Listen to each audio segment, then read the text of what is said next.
If someone asks me, what is that one thing or what is that one reason because of which you'll remember CA course, I usually reply that it is a course which has taught me how to maintain equilibrium between my academic life and professional life at a very young age. So because of a thing called as articleship, we are exposed to practical world at a very young age, and we have to manage our academics, which is the huge portion of CA final. And after we manage this CA final syllabus and the professional life, then we are good to go in our professional journey ahead, because it is a very important thing that you should maintain an equilibrium between both these things. So in this video, I am going to share my entire articleship experience with all of you. Before we begin, I'd like to thank Unacademy for sponsoring the video. For CA final students who are going to give their attempt in the month of November 2021, there's a super over batch which has been announced by Unacademy. It is at a very subsidized cost of rupees 4,000 for 1 month subscription, and you can anytime enhance this subscription if you are interested in the classes. You can use my code, that is CA Kushal, and you can get a 10% discount. If you are interested, you can click on the link given in the description box. The batch has commenced from 19th of May 2021. So let's watch this entire video in order to understand what exactly my articleship experience was and some of the funny moments which I had experienced during my articleship days. I did my articleship from a mid-sized firm in Mumbai in Mahim named Gokhale and Sathe Chartered Accountants. I was very lucky enough to have an exposure of almost all the areas of statutory auditing, GST and direct taxation. So during the initial 7 months, I was into statutory audit. For the next 7 months, I was into GST compliance and advisory. And for the last 1.5 years, which was the best phase of my articleship days, I was into direct taxation, assessment, litigation, compliance as well as advisory. So I was very lucky and fortunate enough to have a rotation across all the departments so that I could understand where my area of interest lies in.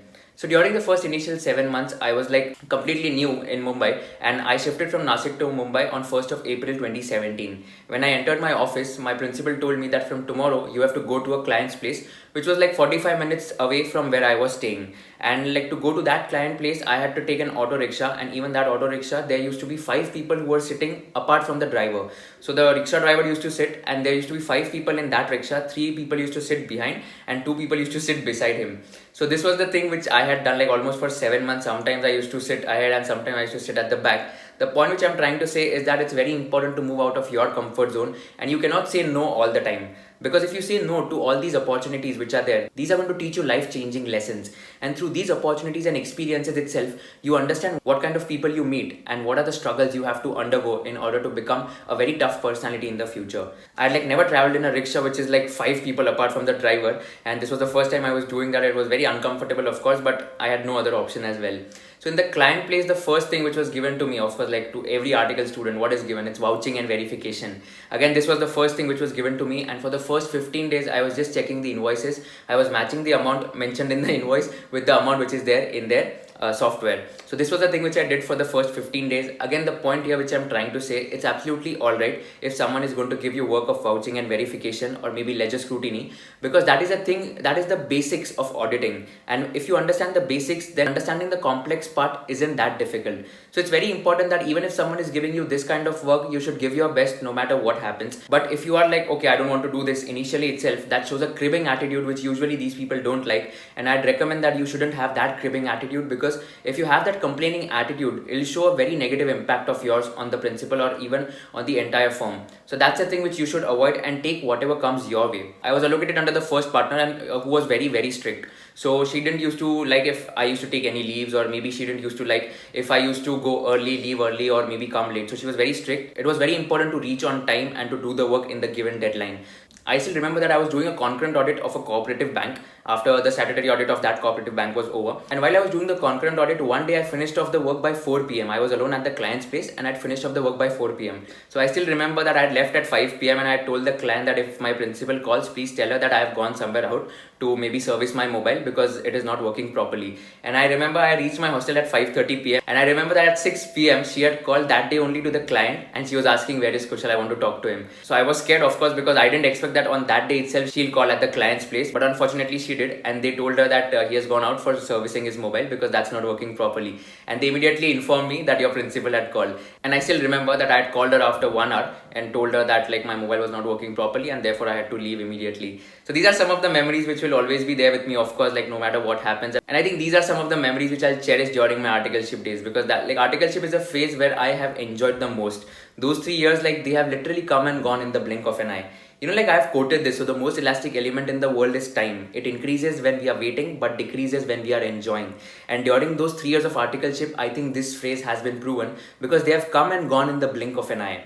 So the next department was GST, where I was exposed to compliance and advisory of GST. That was again a very wonderful experience which I've had in my articleship days. So I was like, this was the first outstation assignment which I was allotted. So there was a VAT assignment which was there. It was in Pune, and I had to travel from Mumbai to Pune for 3 days. So again, like these are some of the times which you should cherish, and you should ensure that you don't waste your time. Okay, if you get a chance to travel with these senior people to some outstation assignment or anywhere, you should ensure that you take full advantage and exploit this particular opportunity. You should ensure that you have some questions to ask them, or maybe learn something from them during this journey which can like benefit you over the entire career. So I still remember that we were discussing on GST implications, what are some of the hassles which has happened over the Indian economy because of GST, and we were just having a normal discussion. So these are some of the times where you should always ask or maybe talk to them and learn something or the other from them. Then I realized that I think I'm a person who will enjoy an office rather than going to some client's place, because in GST department I was there in my office itself for 7 months, and all those lunch talks or maybe evening walks or maybe the evening snacks,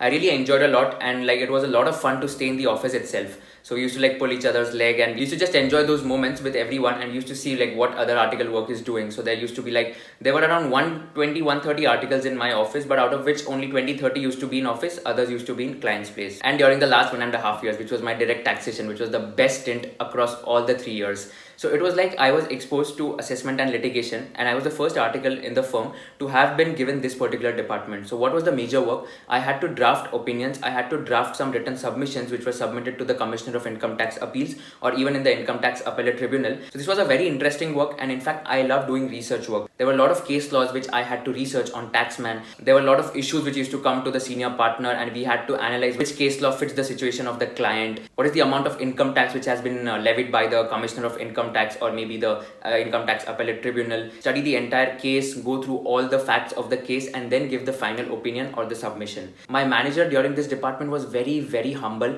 and he was very polite. He did not even shout at me at a single point of time. So trust me, this really motivated me a lot to give my more than 100%, because it was so easier for me to ask him anything, because I knew that if I don't ask, then the expectations won't be fulfilled, because if I don't ask, then I don't know what exactly needs to be done. So again, an advice which I'd like to give is that no matter what happens, if you don't understand anything, feel free to ask it to your senior or senior manager, whoever it is. If you don't ask and if you don't understand, you'll just mess up with that thing and they'll reprimand you in the future. So instead of that, just ask them politely that what exactly needs to be done if you haven't understood. And again, if they explain you, then that is well and good. So in fact, I made a very silly mistake during my second day in the direct taxation department. So I'll tell you, like even you all will laugh if I share this mistake with you, but never mind, I don't mind sharing this with you all.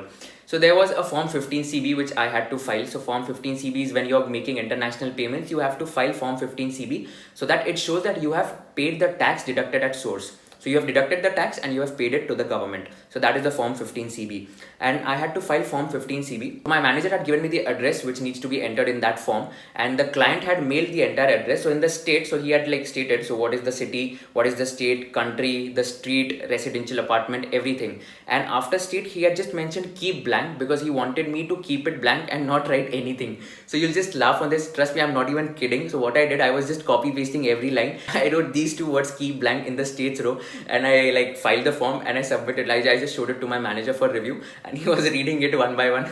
I still laugh at this moment because like that is a mistake which I'll always remember for the entire lifetime. It is such a silly mistake. So he was going through it. So city, name of the city was there, and state, I just wrote keep blank, and he was laughing so much that time. I couldn't understand why he's laughing. So I just asked him politely, like, sir, everything is right, because that was my second day and I didn't know like how he's going to react. And then he was laughing very much, and he told me that you have written keep blank where they had told us not to write anything, keep it blank. So this was the mistake which I had done. After that also, he did not shout at all. He was just laughing, and he explained me, don't do this error once again, because if he wouldn't have it reviewed and if I would have it filed that form, so that form would have contained the keep blank words in the state's address. So this was the thing which I always remember, and I just keep laughing on myself.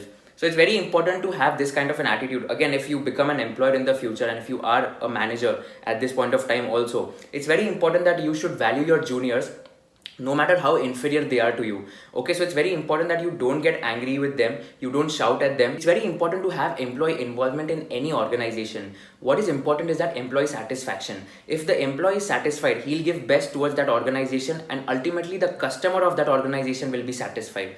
So according to me, employee satisfaction ultimately leads to customer satisfaction. If any organization in the world is successful, it is only because of its employees, because the most valuable assets of any organization are its employees, which are not reflected in the balance sheet as assets, but they are the most valued intangible assets of an organization. So have this kind of an attitude where you are just involving the employee and you're just treating the employee as a part of your extended family and not as a servant or as a slave who's working under you. This is very, very important. And in my direct taxation department itself, I got to learn a lot of skills. So my communication skills improved a lot because I got to interact with Commissioner of Income Tax. My drafting skills improved a lot because I had to draft opinions, I had to draft submissions which were to be submitted to the judges or even the Commissioner of Income Tax. I also got a chance to go to the Income Tax Appellate Tribunal where my senior partner was arguing for the client against the Department of Income Tax Appeals. So these were some of the experiences which really groomed my personality, and I'm really grateful to this organization because all these skills which have been imbibed in me, I think it's only because of this organization and the exposure which I have got in my firm. Again, like all of you know, like we also had some office parties and there was a theme of, there was a Bollywood theme where we had to dress like a character, and I was dressed as Circuit of Munna Bhai, and I still remember that day because that was very amazing, and I was the organizer of the office party as well. So again, like these were some of the fun which we have had over the articleship days. One thing which is very crucial and you should keep in mind is that the practical training of articleship is very, very important. So friends, trust me, no matter any one of you would feel that, okay, I'm not able to give a lot of focus to my studies or I'm not able to complete the portion of CA final, I'll just go for dummy articleship in the last year, I'll take a transfer and I'll just study for the entire year. This is completely pathetic according to me. I'm using the word pathetic, it may sound harsh, but trust me, you have to ensure that you complete your articleship of 3 years because it's very important. You know, like if you are working somewhere, you understand the real life examples and you understand the practical world. What is the use of just reading a book and applying that in an examination when you don't know what's happening in the real world? So it's very important that you manage this because ICA has given a time of 3 years for the articleship, and 4.5 months is again more than sufficient time to clear your CA exams and complete the entire curriculum even twice. So I had done the entire thing in the last 4 months. So again, I'll just insist that it's very important to do articleship. Just don't go for dummy articleship at all, and don't listen to them who are going for dummy articleship because they are just wasting their time. They have wasted their first 2 years only like enjoying and not studying, and therefore they are regretting and they want to go for dummy articleship because they didn't study for the first 2 years. Be a person who's studying for the first 2 years itself, and even in the last year you're studying, but again you're working at the same time because the learnings which you'll get from work, you won't get that in academic life. Keep this in mind. To put it in different way, knowledge without practice is useless and practice without knowledge is dangerous. So you have to ensure that you go to your articleship, have that particular practice, and you also study your CA final curriculum, have that knowledge and apply this knowledge in your articleship days. So if I give my example in direct taxation, I was able to apply the knowledge which I gained in drafting those submissions in assessment and litigation, and I could literally write all the case laws in the direct taxation paper as well because it was easier for me to memorize them as I had typed them down so many times on the Word document. So these are some of the things which really helped me in order to score better in my CA finals examination, and I really think that articleship is a phase which is always going to be remembered no matter what happens. So do your articleship very sincerely and trust me, you'll come up with flying colors. So I hope this video was useful for all of you. Got to understand what exactly my articleship experience was, and you can also comment below what was one of the best incident you remember from your articleship days that you'll always cherish it for the rest of your lifetime. So thank you so much for watching this video. See you in the next video.